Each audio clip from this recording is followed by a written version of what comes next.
Et ben, du coup, j'étais obligé de... Il y a une régularité, hein. Jour, nuit. Jour, nuit. 21 juin 2025, je sais pas quelle heure il est. Paris.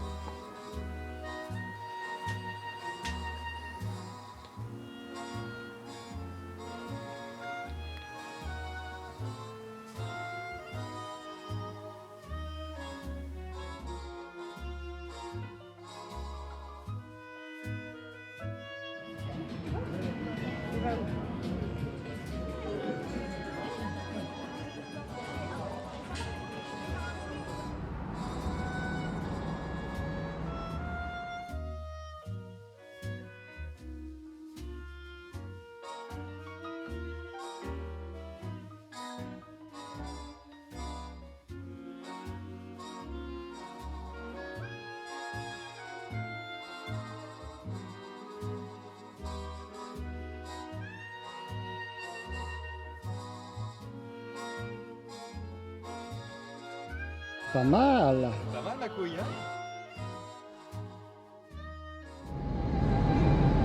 22 juin les enfants, 22 juin.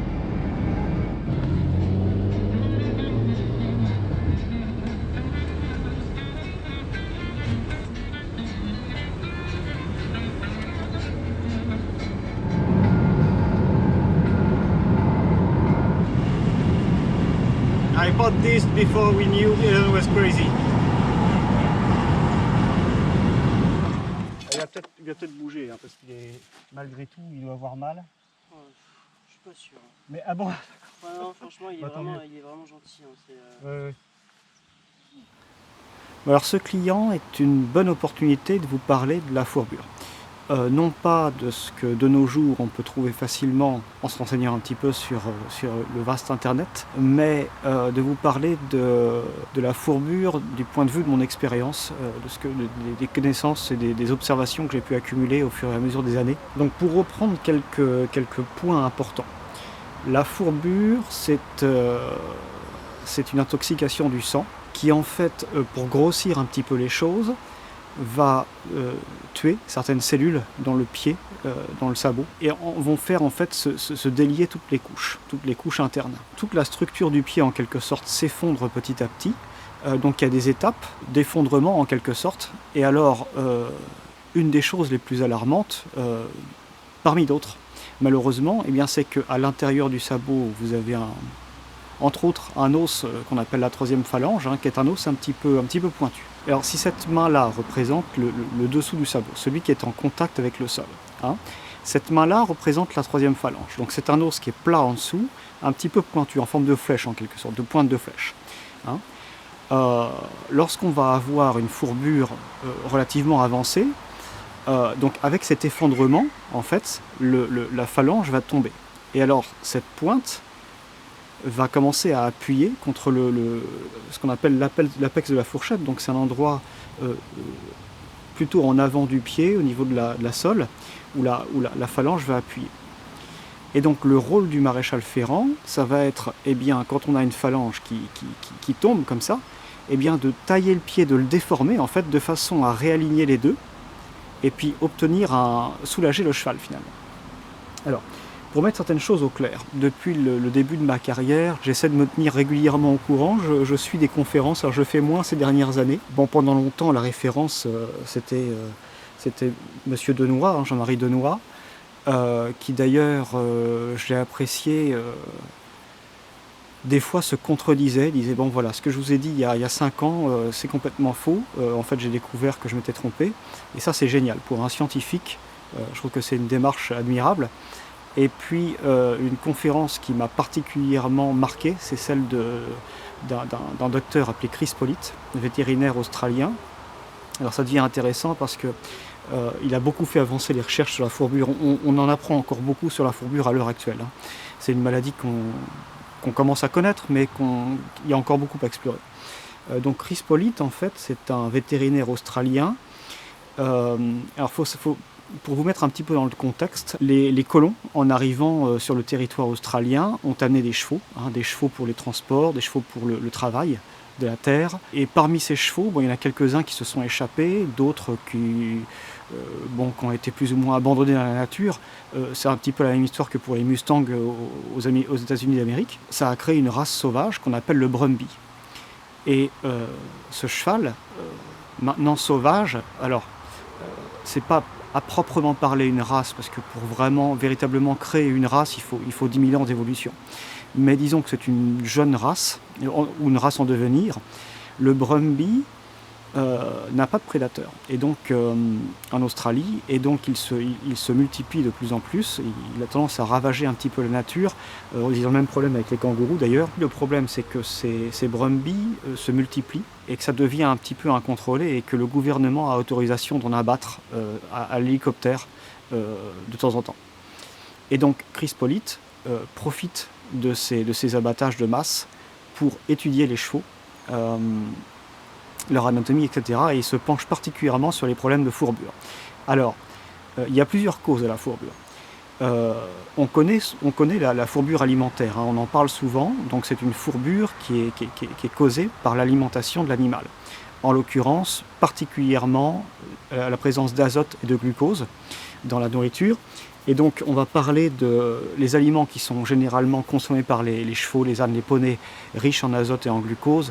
Ça va être les pousses d'herbes fraîches, les jeunes pousses. Et donc les aliments qui sont pleins de vie finalement. L'azote, c'est ce que mettent les agriculteurs sous forme un petit peu chimique pour disperser de l'engrais dans leur culture. Et donc après, on a des fourbures médicamenteuses.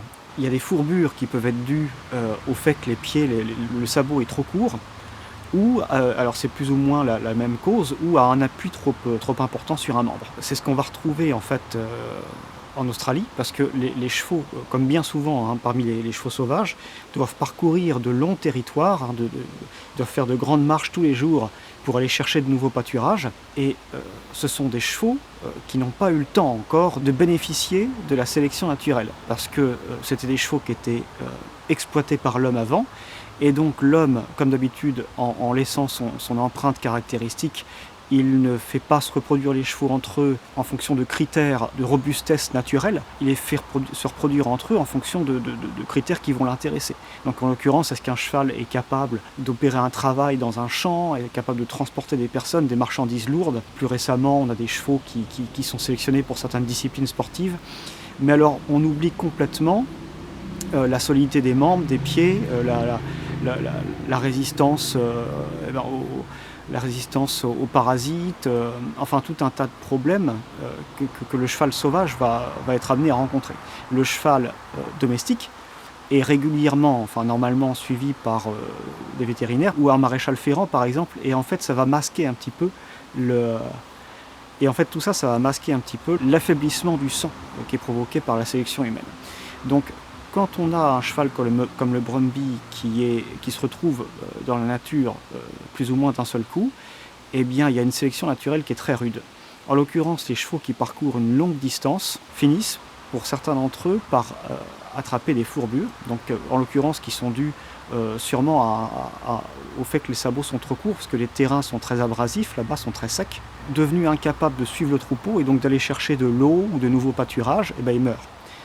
Un cheval qui ne peut pas se déplacer, c'est un cheval qui n'a aucun espoir, aucun avenir. D'où l'expression « pas de pied, pas de cheval ». Une expression connue, mais qui se vérifie vraiment dans beaucoup de cas de figure. Je voudrais revenir à des choses un petit peu plus... Donc ça, c'était pour présenter un petit peu très grossièrement, parce qu'on pourrait en parler pendant des heures, mais présenter un petit peu le problème. Moi, je voudrais plutôt parler de ce qu'on doit faire quand on a un cheval qui présente des signes de fourbure. On va avoir déjà la tenue du cheval. Un cheval qui est fourbu va se tenir sur ses talons parce qu'il cherche à... Je vous expliquais que la phalange tombait. Alors ça, c'est déjà un certain stade de fourbure. C'est un stade qui commence à être un petit peu avancé quand on a un fléchissement de la phalange, la troisième phalange. Donc il est vraiment temps d'agir, mais pour soulager ce problème, le cheval va se tenir sur ses talons et donc il va s'allonger un petit peu, en quelque sorte, et donc là on a un premier signe potentiel de fourbure. Ensuite, alors un des premiers signes qui vient bien avant, mais il faut savoir le voir un petit peu, c'est la déformation de la paroi. La paroi, c'est un des premiers éléments du pied, donc ce que j'appelle la paroi, la boîte cornée, c'est vraiment l'extérieur du pied, le sabot, la corne extérieure. Elle va se détacher. La ligne blanche, en fait, c'est l'endroit dans lequel on plante les clous quand on fait un cheval. Cette ligne blanche, elle va rattacher la paroi à l'intérieur du pied, tout ce qui est chair veloutée, etc. Et donc, cette ligne blanche, elle prend forme de lamelles comme ça. Et alors, ces lamelles, c'est ce qui va tenir le sabot extérieur, l'ongle du cheval en quelque sorte, attaché au pied. Lorsqu'on a une fourbure, et les premiers effets de la fourbure, cette ligne blanche, on dit qu'elle va se délamelliser, c'est-à-dire qu'elle va s'écarter comme ça, et donc ça va détacher un petit peu la paroi. Et alors, le pied le pied s'évase en quelque sorte, il s'aplatit. Enfin, c'est pas qu'il s'aplatit, c'est qu'il... imaginez comment dire, de la pâte à modeler qu'on écrase, et donc voilà, ça s'évase. J'ai pas d'autre mot. Donc ça, c'est un des premiers signes de fourbure. C'est-à-dire que les pieds poussent à peu près 2 fois plus vite que la normale. Et donc, qu'est-ce qu'il y a à faire? Je vous parle de ça parce que la cliente que je vous présente, elle m'a appelé me disant que son cheval était en pleine crise de fourbure et qu'il fallait absolument que je vienne vite. Je lui ai dit, écoutez, quand on a un cheval qui est en pleine crise de fourbure, le cheval a très mal au pied. Quand je vais lever un pied, il va devoir se tenir sur les 3 autres. Et donc, c'est pas du tout le bon moment. Ce qu'il faut, c'est attendre quelques jours. Alors, c'est vrai qu'on a envie de soulager le cheval le plus vite possible. L'idéal, c'est quand même d'attendre au moins une semaine, une petite semaine, que la crise passe. Et donc, j'en viens au fait, qu'est-ce qu'une personne qui a la responsabilité d'un cheval qui est en crise de fourbure doit faire? La première chose à faire, avant d'appeler un vétérinaire, avant d'appeler un maréchal ferrant, avant de faire quoi que ce soit, la première chose à faire, c'est d'essayer de stopper la crise. Et donc, pour stopper une crise de fourbure, il faut faire une diète, en fait. On coupe toute alimentation du cheval, on va le mettre dans un box, un abri, peu importe, un endroit où on peut savoir avec certitude ce qu'il va manger. Et ce qu'il va manger, c'est ce qu'on va lui donner. Il ne peut rien manger d'autre. Donc ça, c'est la première chose très importante. Mettre un cheval à la diète, c'est-à-dire vous le mettez dans un box, par exemple, et vous lui donnez de l'eau et du foin à volonté. Du foin de qualité, qui n'est pas poussiéreux, qui n'est pas plein de champignons, c'est important, parce qu'après on peut avoir encore d'autres problèmes. Mais on laisse le cheval comme ça, et c'est ce qui va calmer en fait la crise de fourbure. Et après, on a des professionnels qui vont pouvoir intervenir. Éventuellement, ce que vous pouvez faire aussi, c'est appeler un vétérinaire qui va donner des produits qui vont soulager la douleur, qui ne contiennent pas d'insuline, parce que l'insuline, c'est ce qui provoque les fourbures médicamenteuses. En fait, contrôler, c'est ça qui est important, ce que le cheval ingère. Enfin, cheval, âne, poney, j'ai pas besoin de répéter à chaque fois, vous comprenez. Sauf erreur de ma part, je crois qu'aujourd'hui c'est illégal, mais dans le temps on faisait ce qu'on appelait des saignées, c'est-à-dire qu'on faisait couler, c'était impressionnant, on faisait couler bien 1 litre de sang, et en fait le fait de pousser le sang à se renouveler, ça calmait quasiment instantanément la fourbure. C'était une méthode qui était très efficace, mais aussi très visuelle, comme vous pouvez l'imaginer. Et donc c'est plus pratiqué aujourd'hui, ou alors c'est pratiqué par les anciens peut-être encore, et discrètement, quoi. Mais je dirais que c'est presque dommage, parce que si c'est correctement fait, il n'y a pas vraiment de souffrance de l'animal. Et bon, en tout cas, on soulage. Il faut bien imaginer la douleur que peut provoquer une fourbure. C'est une douleur vive. Et le cheval est obligé de s'appuyer sur ses pieds. Et donc, il est obligé de mettre tout le poids de son corps exactement là où ça lui fait mal. Il faut bien imaginer ça. La fourbure, c'est une souffrance immense pour un cheval. Une fois que la crise est passée, faites intervenir un maréchal qui va opérer un parage. Dans un cas de fourbure grave ou de crise, parce qu'on peut avoir des fourbures plus ou moins éclairs, si vous voulez, où vous passez... moi, j'ai mon propre classement de stades de fourbure, je classe ça en 4 stades. Mais on peut tout de suite, en très peu de temps, arriver à un stade 3 ou à un stade 4. J'ai déjà vu ça. J'ai déjà été appelé pour une jument pas très jeune, fourbure des 4 pieds avec la 3e phalange qui traversait le pied, qui traversait les 4 pieds. Et j'ai dit au client, écoutez, là, on va jouer un ticket de loto. Je suis intervenu avec un vétérinaire, un ancien, qui était super bon. C'était il y a longtemps, tout ça. On avait ferré la jument, pansement, etc. Et on avait eu la chance d'avoir un client qui, ça c'est une chose clé, on avait la chance d'avoir un client qui, quand on lui disait vous faites ça, il le faisait à la lettre. Et ça c'est très important. Donc ce que vous devez faire en tant que client, une fois que la crise est passée, faites venir maréchal, vétérinaire. Le maréchal, en cas de fourbure grave, il va ferrer, mais dans l'idéal, un bon maréchal, je dirais, évite d'avoir à ferrer. Premièrement parce que quand on pose des clous, on fait vibrer le pied, ça fait extrêmement mal au cheval, donc on évite. Et puis généralement, on arrive à régler la plupart des problèmes avec un bon parage. Seulement, il faut être capable de faire ce bon parage. Un bon maréchal va vous dire je ne vais pas réduire énormément le pied en une fois. On fait ça par étapes. Parce que lorsqu'on fait un moignon d'un seul coup, hein, qu'on réduit énormément la taille du sabot pour soigner une fourbure, certes on va créer un soulagement du cheval sur le court terme, sur le long terme, on va pouvoir, moi j'ai pu observer que dans beaucoup de cas on crée des abcès chroniques et puis une sorte de pourriture du pied de l'intérieur, et alors là quand on est embarqué là-dedans c'est un cauchemar. Même si vous changez de maréchal en cours de route et que vous en rappelez un pour soigner le problème, ça devient un véritable cauchemar. L'autre chose, c'est que quand vous avez des crises répétées, on peut avoir une chronicité. La fourbure peut devenir chronique et donc généralement, plus on multiplie les crises de fourbure et plus elles sont rapprochées, plus il y a une chance d'installer une fourbure chronique et donc elle va s'installer plus facilement en fait. Donc je dirais que ce qui est le plus important quand on a un cheval qui est sujet à la fourbure, c'est de suivre les instructions à la lettre. Et ces instructions, c'est veiller à ce que le cheval ingère. Je voulais corriger aussi ces croyances communes. Beaucoup de gens qui me disent la fourbure, des gens qui ne sont pas très connaisseurs me disent la fourbure ce sont les chevaux qui sont gros.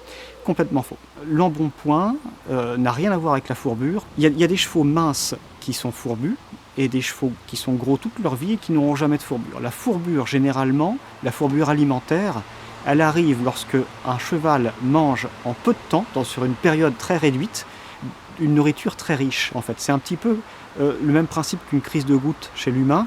Les gens qui sont sujets à ça, il suffit qu'ils fassent une erreur à Noël, par exemple, un petit peu de saucisson, un petit peu de machin, le lendemain, crise de goutte.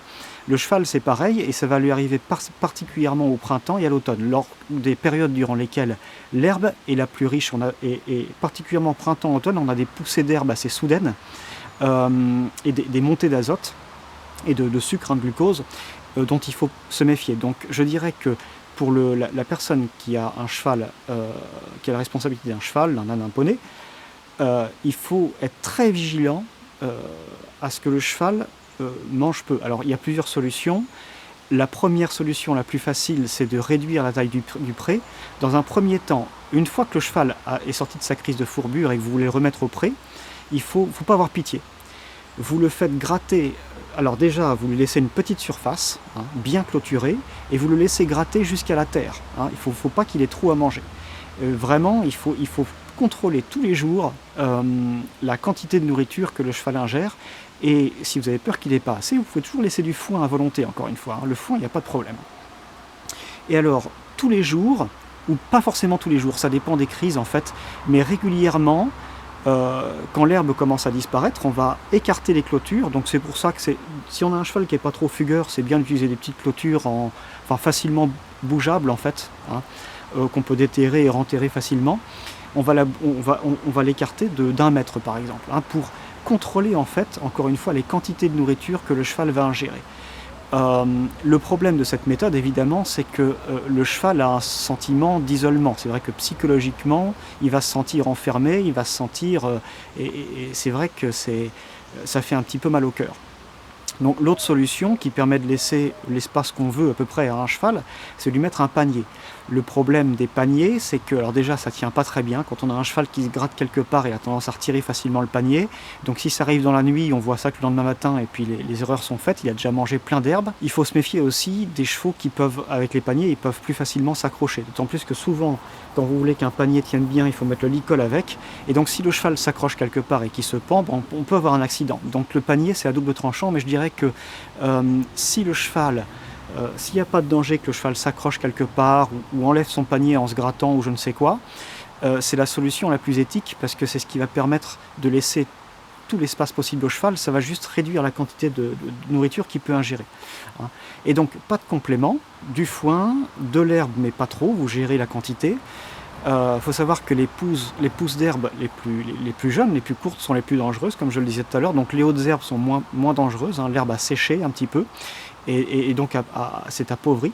Donc c'est plus intéressant. Et sur les jeunes pousses d'herbe, l'herbe courte, on va retrouver aussi beaucoup notamment de trèfle. Le trèfle, c'est vraiment un ennemi juré du cheval qui est sujet à la fourbure. Je crois avoir fait à peu près le tour. Le froid, si vous voulez soulager un cheval qui est fourbu, le froid est très efficace.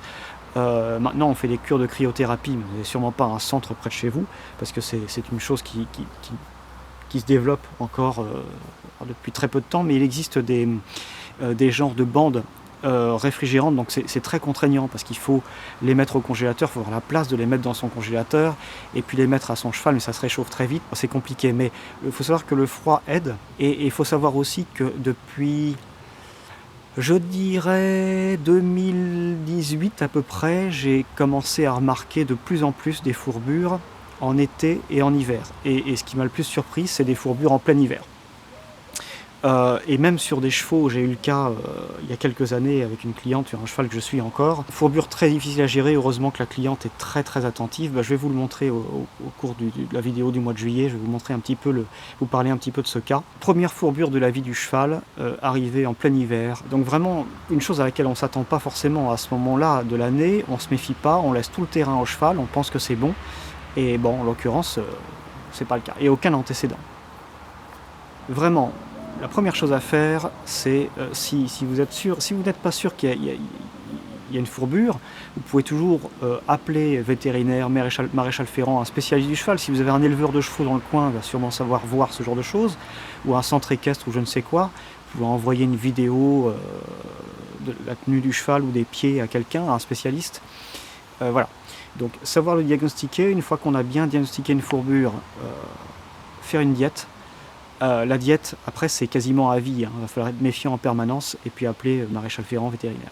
Mais surtout maréchal ferrant. En l'occurrence, celui qui va pouvoir le faire le plus de bien au cheval, le soulager, c'est le maréchal ferrant. Il faut savoir, d'ailleurs, j'y pense maintenant, que l'intervention d'un maréchal ferrant sur une fourbure, moi j'essaie toujours de bien expliquer ça aux gens parce que c'est pas toujours bien compris. On travaille sur le long terme, c'est-à-dire que dans les premiers temps, le parage qu'on va effectuer ne va pas soulager le cheval. Au contraire, parce qu'on change énormément les aplombs, on restructure complètement le pied, et donc dans un premier temps, on ne gagne pas en confort. Généralement, c'est le même confort qu'en crise. Des fois, ça s'empire après un parage, quand on a un cheval qui a un petit peu d'arthrose ou je ne sais quoi. Mais c'est un mal pour un bien. On travaille sur du long terme et donc si le maréchal fait bien son travail, il va travailler par étapes, enlever de plus en plus de pieds petit à petit, pas le faire d'un seul coup, et puis viser quelques mois plus tard, voire quelques années plus tard. Hein. Et on travaille pour ça, on travaille pour le soulagement à long terme. Une fois quand le cheval a mal et qu'on est dans l'instant présent, il n'y a pas grand chose à faire, à part, comme je vous le disais, donner des antidouleurs et puis vérifier la nourriture. Sinon on ne peut pas faire grand chose. Voilà. Donc voilà, tout ce que je peux vous dire, on pourrait encore en parler pendant des heures de la fourbure, hein, mais je pense que c'est l'essentiel à savoir.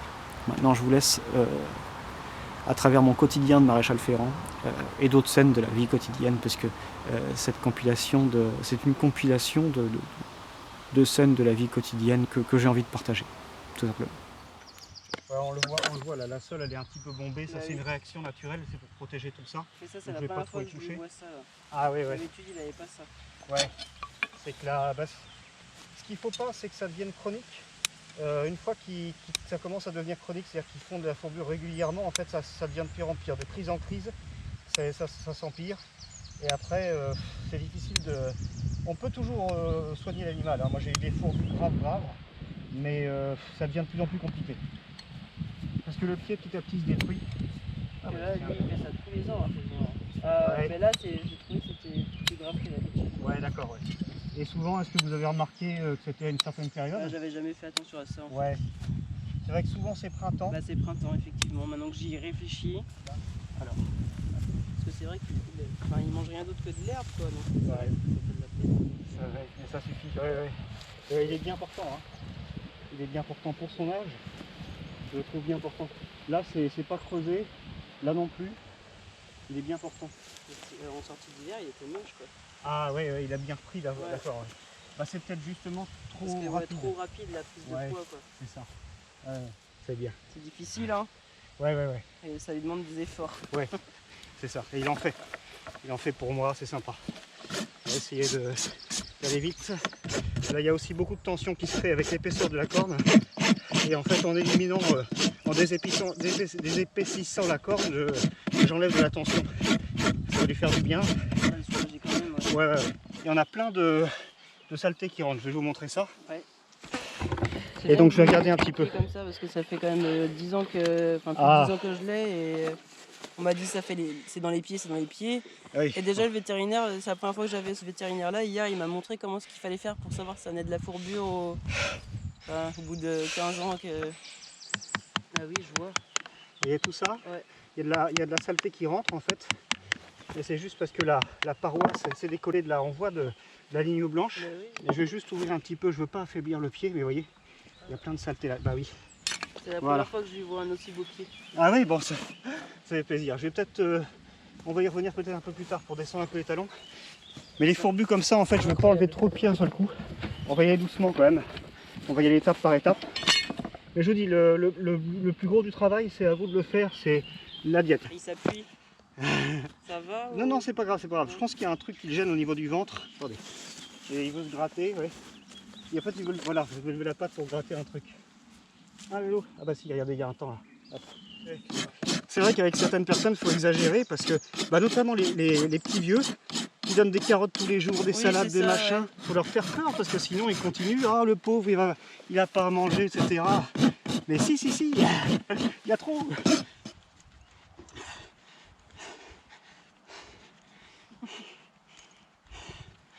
Eh bien. Allez, on est reparti. C'est la première fois que je vois un maréchal caresser un cheval. Ah ouais? Ah, c'est hyper important.